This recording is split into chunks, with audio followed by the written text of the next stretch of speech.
Les normes qui régulent la technologie de la téléphonie mobile proviennent d'un paradigme établi dans les années 50 par l'armée américaine. Et ce paradigme, qui s'appelle le paradigme thermique, considère que les seuls effets dangereux de ces rayonnements se produisent quand les radiations sont tellement fortes qu'elles élèvent un peu votre température, de 1 degré centigrade. À partir des années 40 aux États-Unis, des effets indésirables des micro-ondes ont été rapportés par les opérateurs radio et radars de l'armée. Il s'agissait principalement de brûlures de la peau et des yeux. C'est cet effet d'élévation de la température qui a été utilisé à partir des années 50 pour la technologie du four à micro-ondes.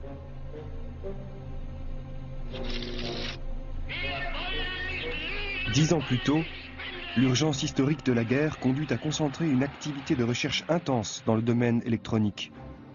La technologie des micro-ondes devient aux États-Unis prioritaire, au même titre que la recherche atomique. Les radars se développent, se miniaturisent et sont produits en série pour être utilisés dans les avions. Les radars jouent un rôle essentiel dans la victoire des Alliés.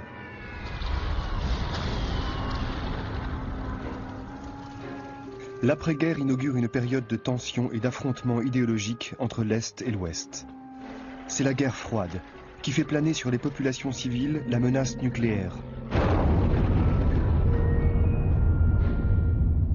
La guerre froide déclenche une course aux armements qui lance une deuxième vague de recherche et de déploiement de la technologie des micro-ondes.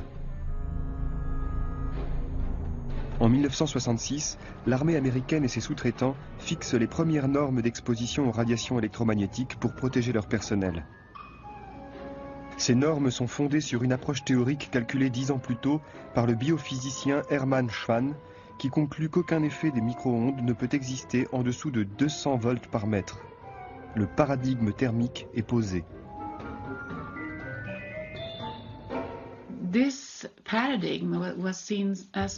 Ce paradigme était très important pour les militaires et la défense des États-Unis, particulièrement durant la guerre froide dans les années 70.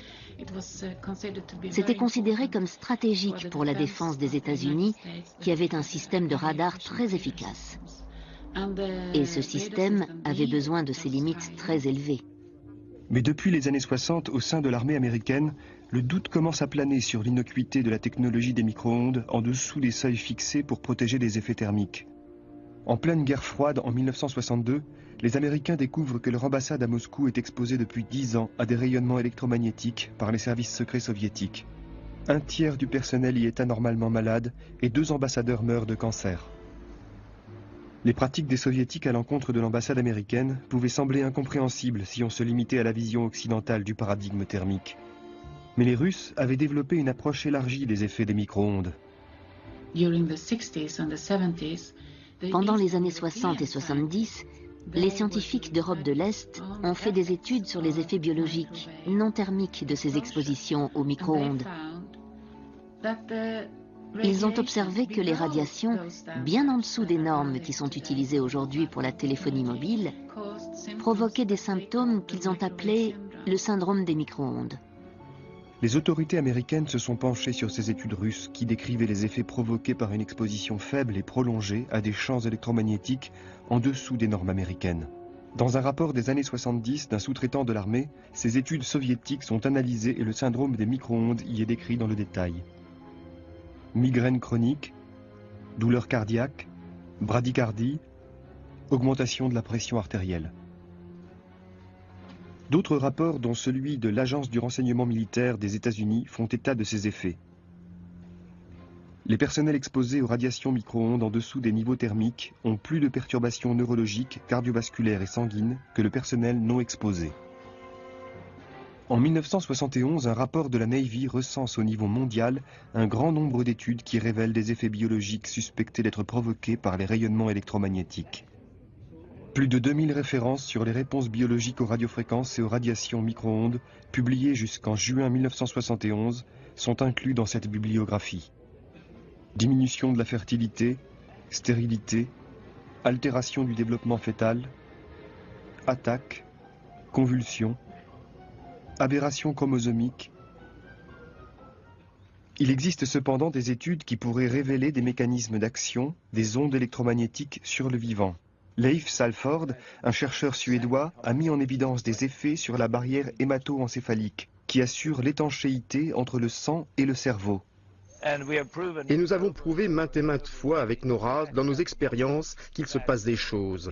Il y a une fuite d'albumine à travers la barrière hémato-encéphalique dans le cerveau de ces rats. Alors la barrière hémato-encéphalique, en fait, c'est une barrière biologique qui protège notre cerveau des toxines qui existent dans notre sang. Donc c'est quelque chose d'absolument essentiel pour la protection de notre cerveau et de notre système nerveux central. 28 jours après 2 heures d'exposition à ces champs très faibles, nous trouvons des lésions dans les neurones. Des neurones morts, les neurones sombres, que vous pouvez voir jusqu'à 50 jours après l'exposition.